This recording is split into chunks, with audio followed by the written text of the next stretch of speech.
Hello everyone and welcome to week 8 of Dust to Dust. And this is part 1. It's been a while. You don't need to know the details. I know that a lot of you have been asking about this.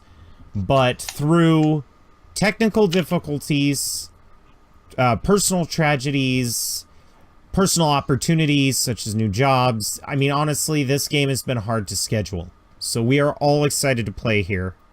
We are not going to do anything fluff or nice. We are going to make progress because we have missed too much. So fuck introductions. Fuck the tide changes. None of that fucking matters. We're going to go straight into the episode. Maru. You ready, boy? Yeah. You wake up in a tree hut. And my cat just fucking unplugged my headset. Get out of here! He's like, look at that game.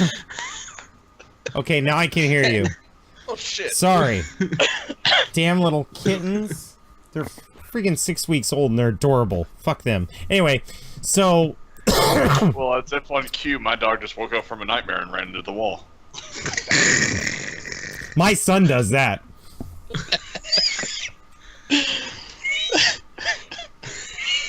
Jesus.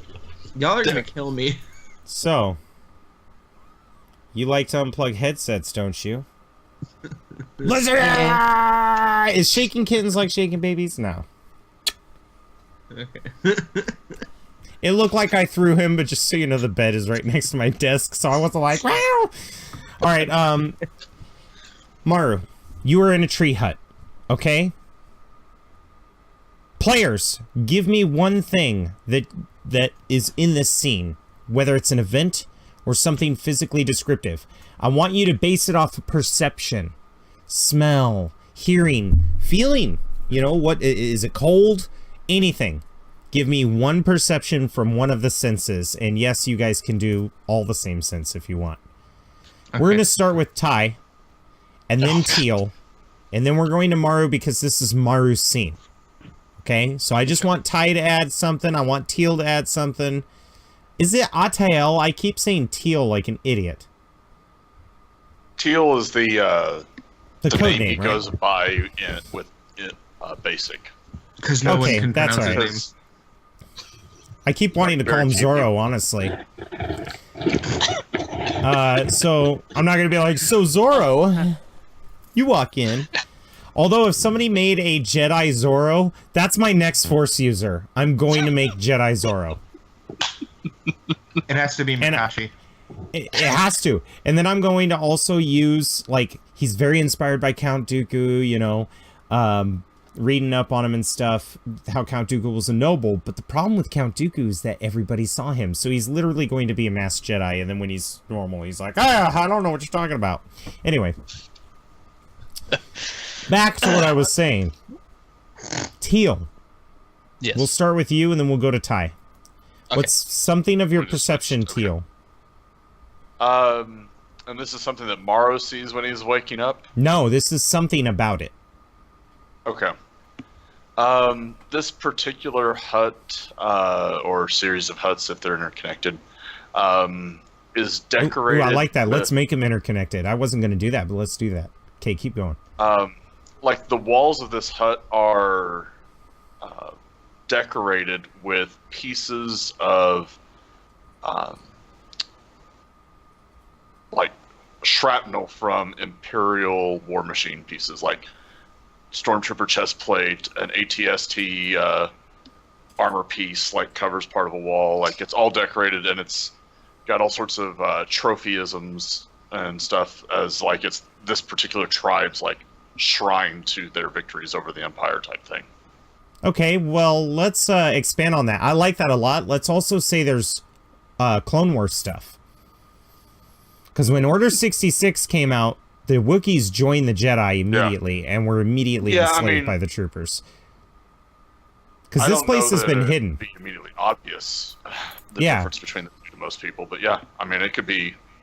Well, I'm thinking like maybe one of the huts on one of the trees, instead of being built out of wood or whatever, maybe it's like the section of a drop pod or drop ship. So it's like a lookout. There's like where they sit down and have dinner is like the glass cockpit. I don't know. That's rad. Let's add cannibalized like parts. Let's go with that. Mostly Imperial though. I like that. Yeah. Ty, give me something from one of your senses that you notice about this town. As Maru wakes up, he smells a familiar food that he remembers from his childhood. That brings back very good memories to him. Almost like a treat that he would always ask his mother for. So, ooh, okay, hang on. Let me The add. equivalent of chocolate chip Real cookies. quick, you're a piece of shit. That's exactly what I was gonna fucking do. Go fuck it. God damn it. Pew pew pew pew pew pew. So whatever the equivalent of chocolate chip cookies in wiki culture is. Yes. Yeah. They got some blue men. I like that. Equipment and armor decorate the place. It smells like an old... Smells like a traditional Wookiee treat.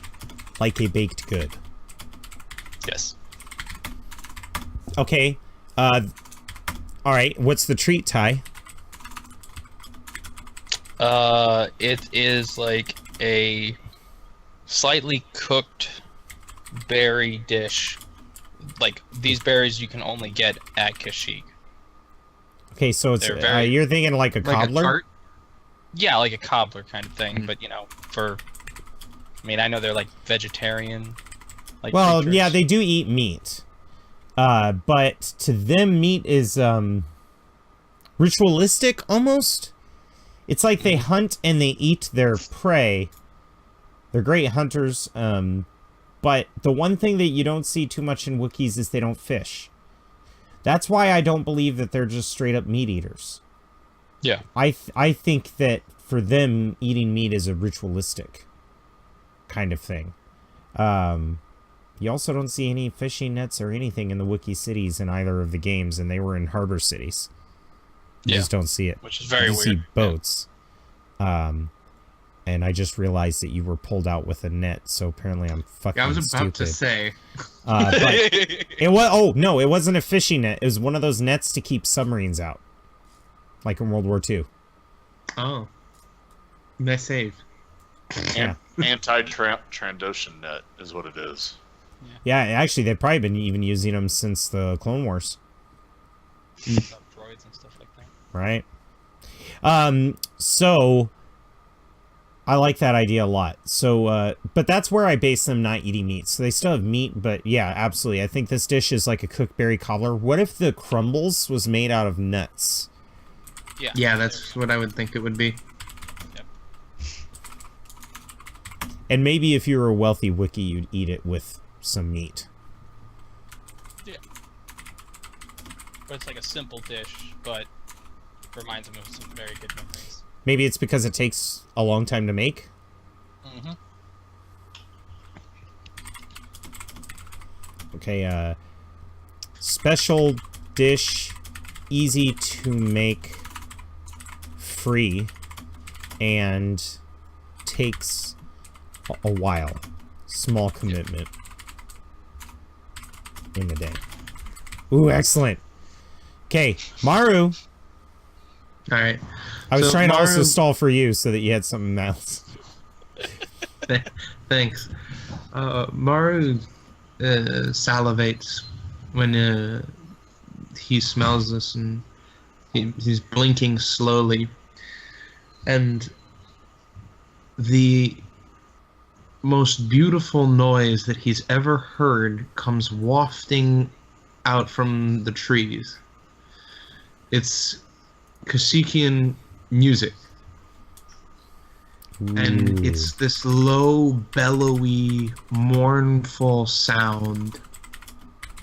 And it's like a haunting echo that breathes across the treetops. And when he's waking up, as his eyes open, a little tear leaks out because he hasn't heard that music in so long. And he has a very misty past with music. Yeah. That doesn't trigger you at all? You don't hear... No, this is a beautiful sound. Don't do that to me. Yeah, Come on, actually, man. that always reminded me of, like, Dark Crystal, the chant. And thinking about a lot of those Eastern cultures where you hear, like, the chants mixed with a horn. That's awesome, yeah. That's cool. So it almost sounds like really low-pitched Viking Mongolian horns. chant music combined with Benedictine A Viking horn. scotch. Oh, okay. Yeah. Actually, truth is, they didn't have horns. That's a myth. Sorry to shake everybody's lives up, but they didn't. Oh my god. Everything Our is a world's been lie. smashed. What the hell? They used them to drink Right. out of, not to blow out of. That wouldn't be an effective cup. So,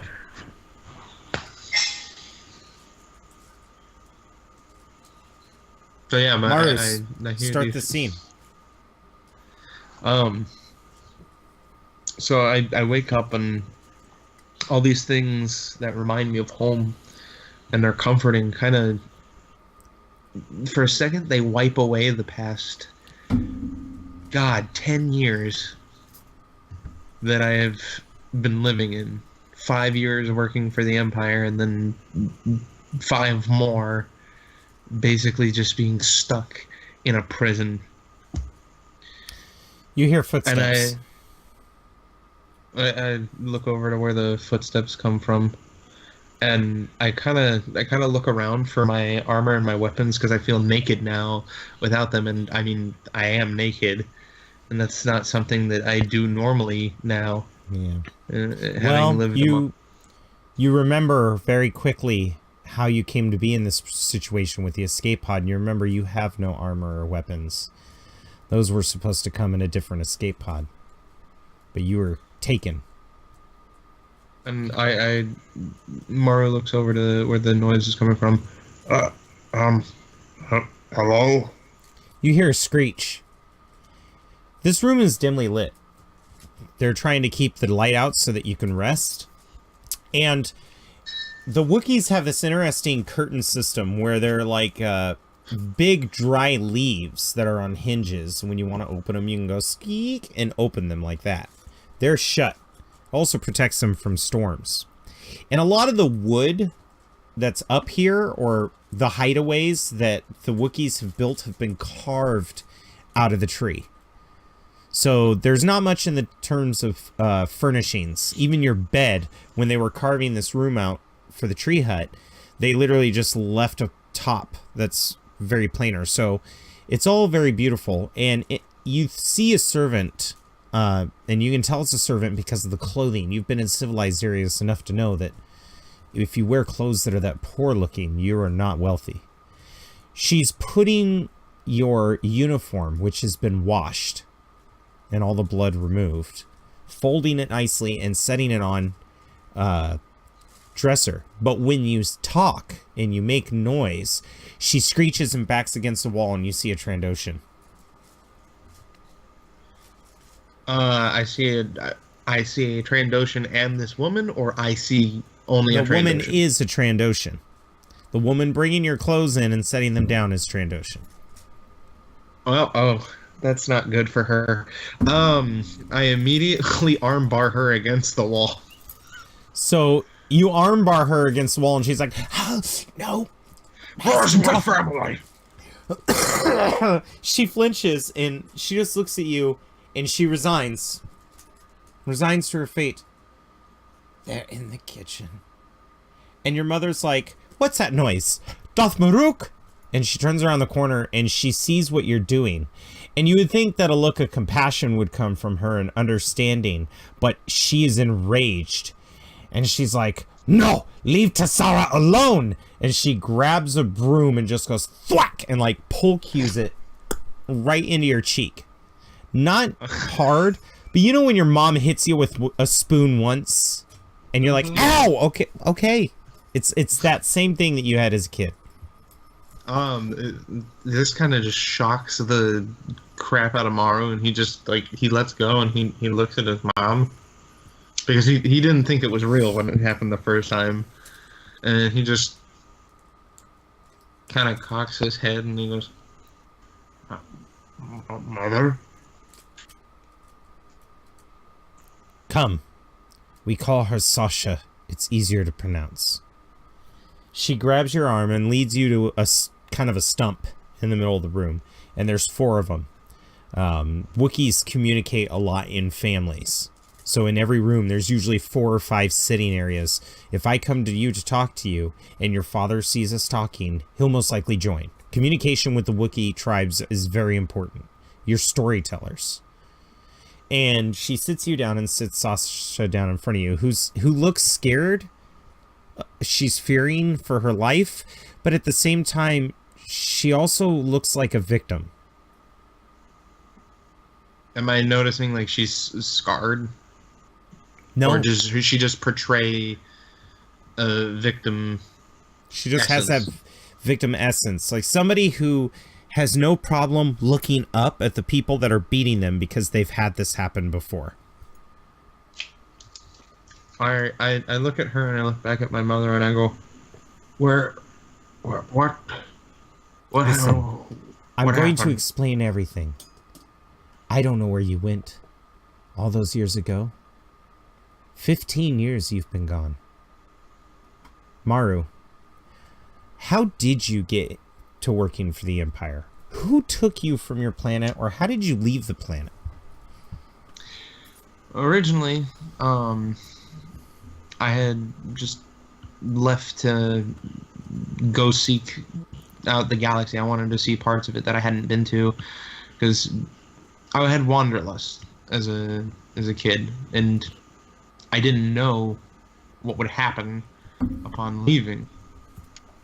When I finally got out of the system and I went somewhere that wasn't my home planet, I was immediately captured. Because I was too high profile, I wasn't being sneaky, I wasn't being... Captured by the Empire? Yeah. And they tried to kill me first. They basically put me in death pits to fight for people's entertainment.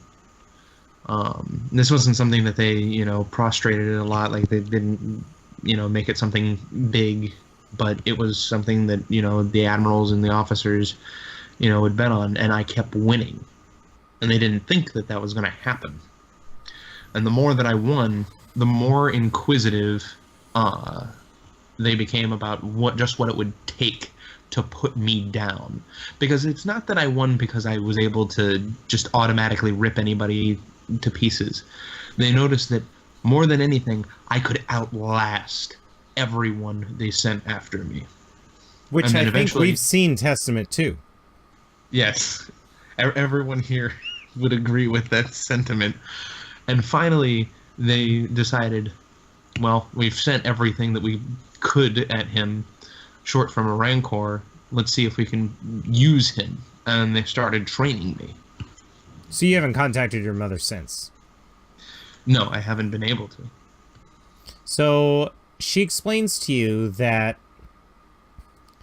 as the war with the Empire and the Trandoshans was reaching an all-time high, the Empire had been designing a weapon on Kashyyk to terminate the Trandoshans as a species. They created a sterilization virus. And when the Empire fell, the virus was never used. But it was still on Kashyyk. A Trandoshan scout ship crashed into the planet. We went out there to investigate. We went out there to find out if they needed help originally. We had been freed for months. And when we found out it was Trandoshans, the chieftain captured them all and revealed that he had discovered the virus with his scouting parties. Many of the Wookiees on Kashyyk know Imperial computer use and stuff like that, because they were manual laborers for the Empire. So he and his scouts went through the computer and found out what it was and what it did, and decided to keep it. So he used it on them, the entire ship. When the Trandoshans came here to rescue them, we allowed them to, showing them where they were. The Trandoshans contracted the disease, and it passed on. Because for Trandoshans, it's airborne. So more and more and more Trandoshans started to get sick with the sterilization virus. And a desperate admiral searched the area around the wreckage site and found a weapons silo where the Imperials created this virus. He and his men hacked security footage to find out how long the virus had been here, and saw the Wookiee chieftain activating it and launching it. They immediately invaded Kashyyk and then formed a blockade. The admirals on the ground were known as the Others, and all the other admirals in the space are called the blockade. This entire planet is quarantined. Now, you would think this would be a unifying moment for the Trandoshans as they try to figure out a cure, but instead what it has turned to is the Trandoshans have been flying as a test of strength. They gear up for biohazard, where they fly down to the planet and they hunt their Trandoshan brethren. And we just lost Aaron. I think when he moved, he disconnected his network cord. Oh, there. Alright, so, basically, the Trandoshans has seen this chance to go, you know, hunting Wookiees is something that we love to do, but now we can hunt other Trandoshans. And they have been using this as an excuse to dress in biohazard gear and come down here and hunt their own kind. The Wookiees at first went to war with the Trandoshans on the ground, but over the next 10 years formed a great friendship with them.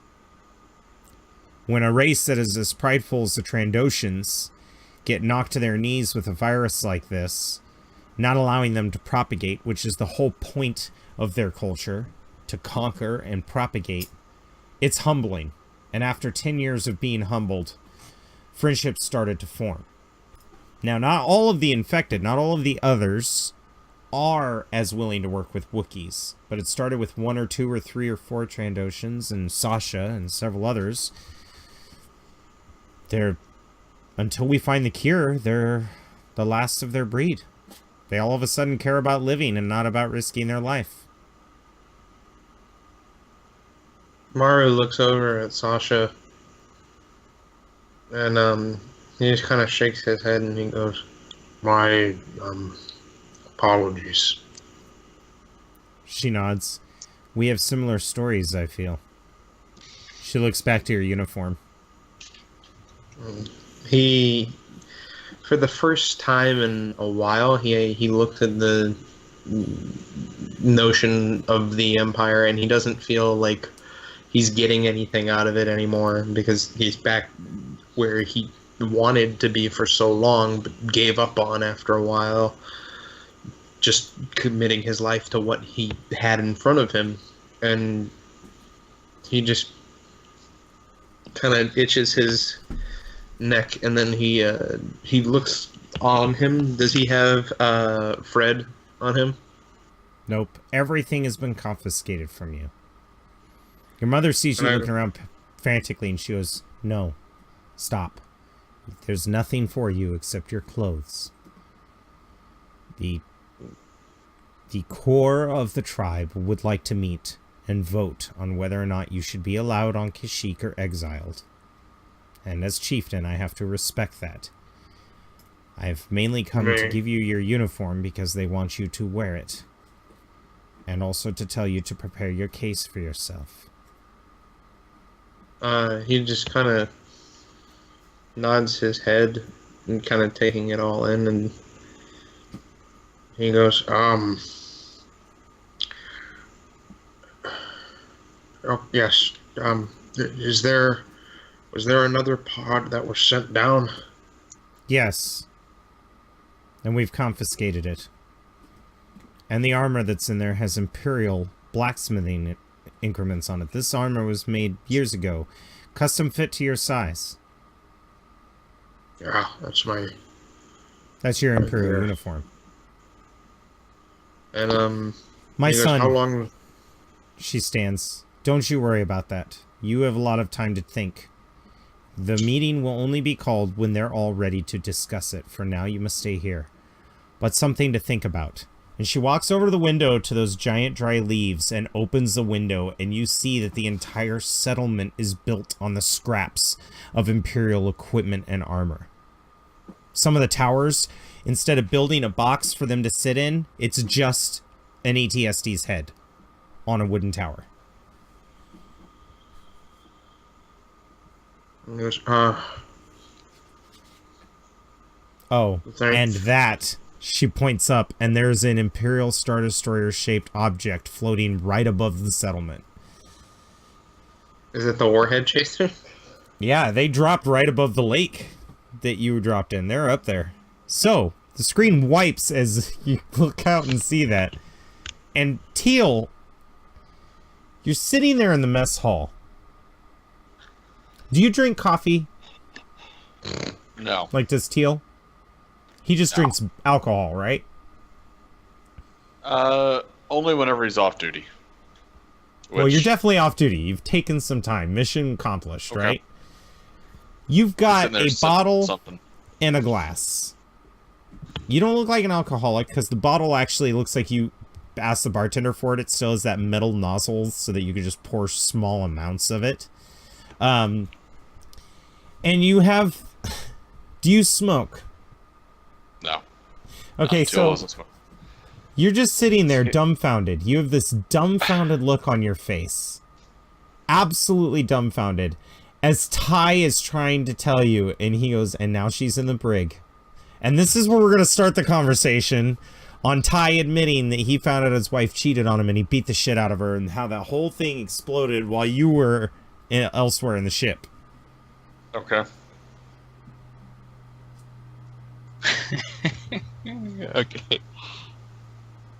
Yeah, I'll pretty much just finish, like, she's in the brig now. Why? Because she decided that she was going to leave, even though I would give her the option to leave beforehand, and now she has sent Maru down onto the planet.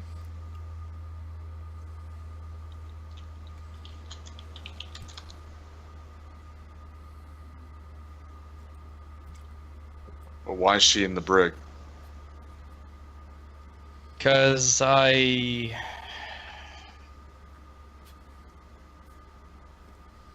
what she did for the First Order, she deserves at least a head start before she has to be burned.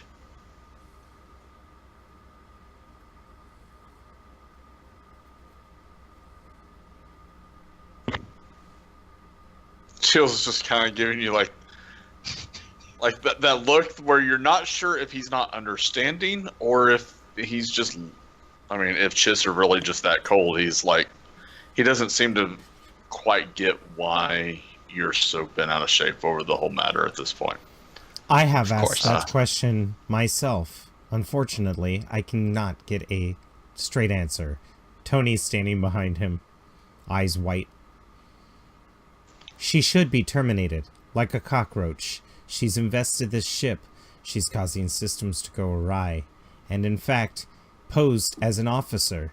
Now, I've checked the First Order books as well as the Imperial logs. It appears that when you post as a first officer in command of a ship and use his security to travel around, that is death on sight. I am failing to understand why she still sits in the brig. Simple reason is because I said so. That is just it, sir.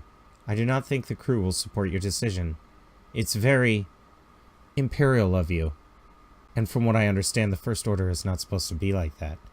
However, if that is the law that you want to bring forth onto the ship, please let me know. I will be more than eager to carry a totalitarian dictatorship within these walls. I'm gonna just slowly get up and be like, Tony, I think Scurv could use you on the bridge to, I don't know, sweep a corner again. Ah, right away, sir. That spot does get filthy. He turns around and leaves. Teal watches until Tony is gone. Like, not, before saying,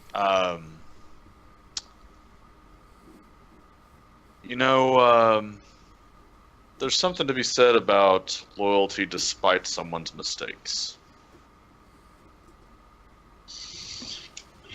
What's that?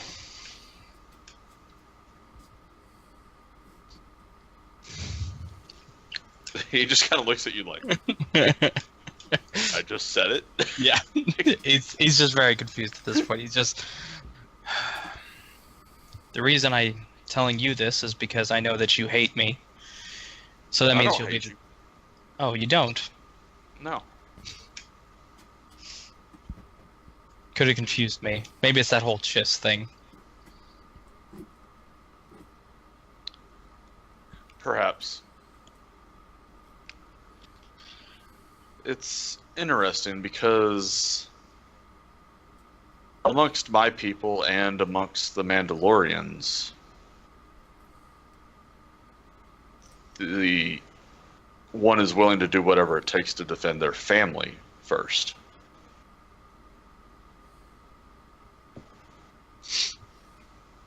Well, with us humans, it's a little more complicated, or Sir, maybe it's simply sir. that we...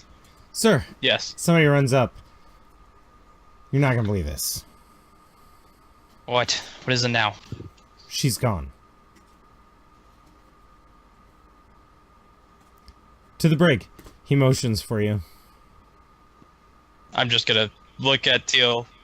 Who then stands, puts his helmet on, and just falls into step. Actually, more easily into flanking step than you've seen him fall into step since the teams come back together. Awesome. And I'm going to start heading towards the brig and deal with this. You go to the brig. The cell's closed. You're looking inside. And there is a vent on the ground. A vent cap. And there's blood all over the floor.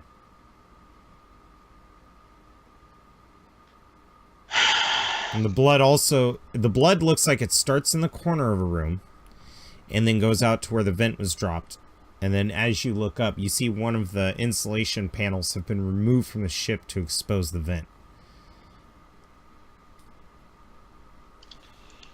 Walk down the ship, get a security team at the escape pods. They're already there, sir. They're trying to load up and go get Maru. Apparently his goods were stolen by Trandoshans. Of course they were. Get Tony and have him do a whole ship-wide search. Try to find her. We need to help Maru down there. Well, Maru would normally hit the security cameras first. I would recommend you look there while we go get Tony. Alright. Teal, go with him. Get Tony and start searching the ship. I'll go to the security cameras. Do you want to do in touch anything with to you. investigate this scene before you leave? I'm going to be fair and ask Actually, you that. can I do a...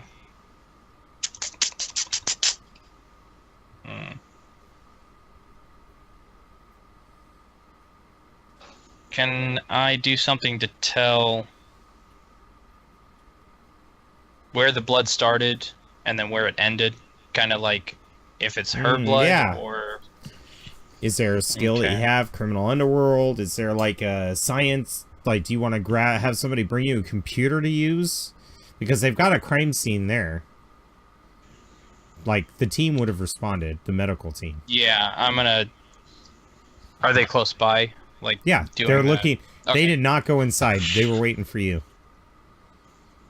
Okay, I'm gonna go to the guy who's starting to investigate and try to get his data pad so I can see what information they got off of it. Yeah, From the they didn't get punching. much. They were just got here. That guy ran and got you first. Okay. He's like, the captain's gonna want to know this, and I don't think he wants it over broadcoms. Yeah. All right, I'll That seems like a safe bet. yeah. I'll tell them to start their work. Do you Point want to to one of do them. it? I'm asking you, like, do you want to pull a Batman here, grab the tab, and do it for them, and then hand it back? They already know how Well- to do their jobs. Yeah, I'm gonna grab it, go forward, and start. What skill would you like to investigating the use? blood. Medicine, computer skill, Yeah, let's do medicine. Let's do perception, medicine, sure. Okay. difficulty medicine. 3. Okay. I'm going to give you a boost die because you do have the medical equipment. Oh. Roll for destiny. Didn't do that. Oh, you know what? You're right. You're right. Everybody's favorite part, roll for destiny. Hey, yeah. 2 and 2. By the way, I just thought about this. Did my mother not wonder what the hell was going on with my eyes? No. Or she Okay. didn't say anything. To her, it just looks like a bandage, and she kept them on there. Okay. I mean, nobody's gonna... Honestly, no parent is gonna go, oh my god, did he lose his eyes? And, like, peek at his rotten hollow eye sockets while he's sleeping. That is not something they want to see. Okay. Wow. Not a whole lot of light in this episode. There's that supposed to be. It's 2 to 1. It's 4 dark side. 2 light. It's fine. Okay, and I will roll Roll my me that medicine skill. check. Yep. Hey, yeah. Nope. Okay. You don't get a definitive reading, but the advantage is that while you're looking around, you realize there's no blood in the vent. There's no blood on any of the walls. If she were bleeding and she had to climb through that, there would be some evidence. And there's no one else dead. No. Yep. Okay. Teal just kind of looks around. He mutters something to himself in a language you don't immediately recognize. Of course. Teal, with your knowledge on modifications and stuff, I want you to make me a skill check on, like, if you were to spot something that a strange technology had done. Roll me something for that. Whatever you want, and I'll tell you what the difficulty will be. Mechanics or perception? Sure, mechanics works. Perception would work, but I think mechanics would probably be... It's up to you. Perception is you catching something, like hearing something or seeing something. I'll give you a hint on something you spot or you hear. Whereas your mechanics, you'll be like, what could do this? Like, why is there blood in the first place? She wasn't armed. Alright, I will go with mechanics then. What difficulty? The difficulty for this is going to be 3.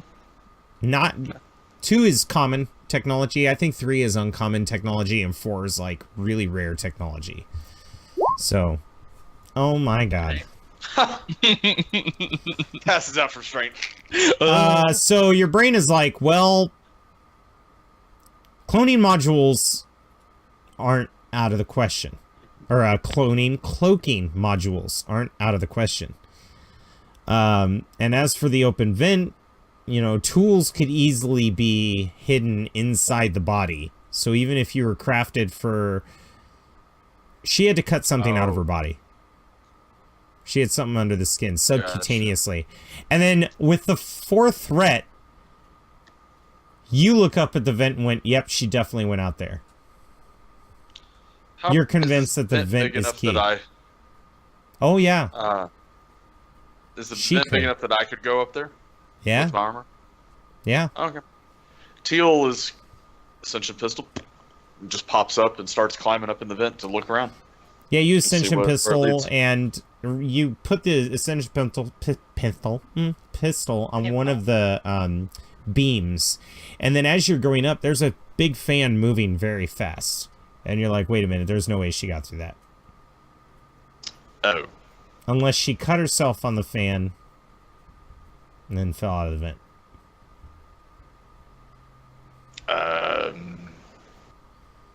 he'll let himself back down then, after seeing this.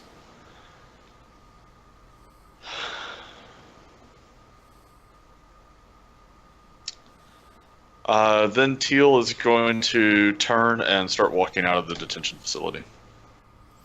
All right, you do that. What about you, Ty? I'm gonna let the investigation team start going through it. I'm gonna go to the guy in charge there and say, any new information that you get, comm me directly. I'm going to security, look at the cameras, and try to find out what's going on. Yes, sir. And I'm going to head to the security office. Yeah, it's near the infirmary. You walk in there. There's a bunch of notes written in Shriwook. Like, you would think that these were secret messages, but at the same time, you've seen Maru do this before for, like, how to turn the safety on new weapons, and, like, he's marking stuff so that he knows how to operate it. Not that he's stupid, he's actually being smart. He wants to be able to just glance at something, and so he's going through the organization process of labeling everything.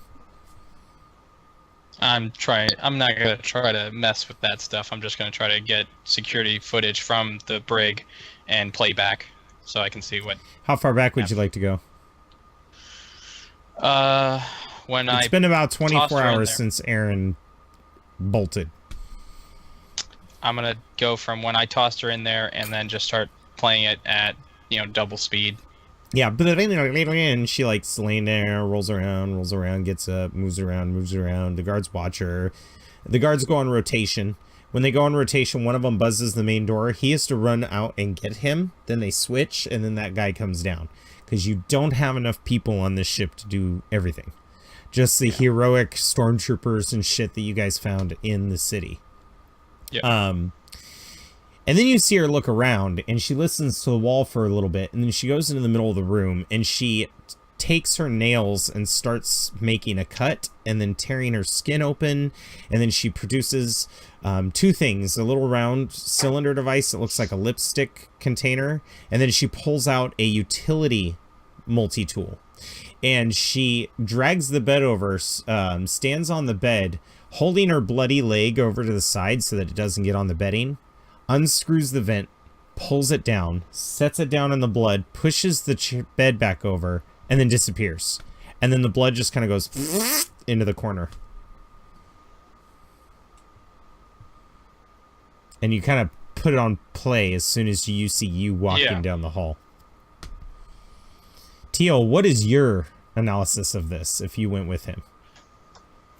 I didn't go with him. Teal was headed to the hangar bay. Okay, yeah. You get to the hangar bay, no problem. What are you doing, Teal? How many ships are in the hangar bay? Like shuttles and fighters and whatnot? You've got about 6 shuttles. You've got 17 TIE fighters. You have 6 TIE bombers, 2 TIE interceptors, and 3 landing craft. The landing craft is so that you could take, like, chicken walkers down there.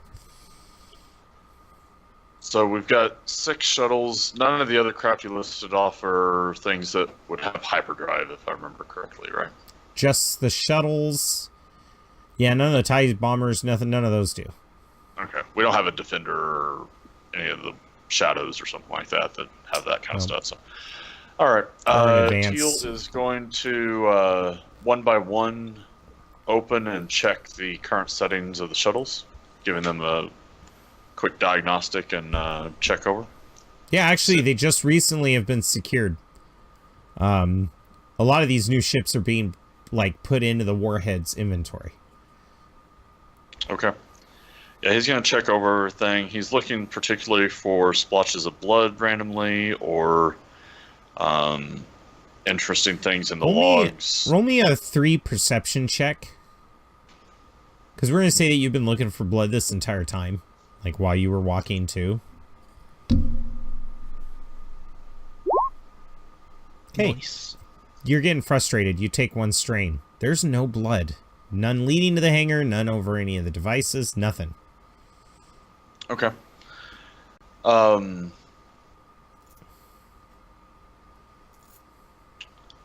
So he's going to secure 5 of the shuttles.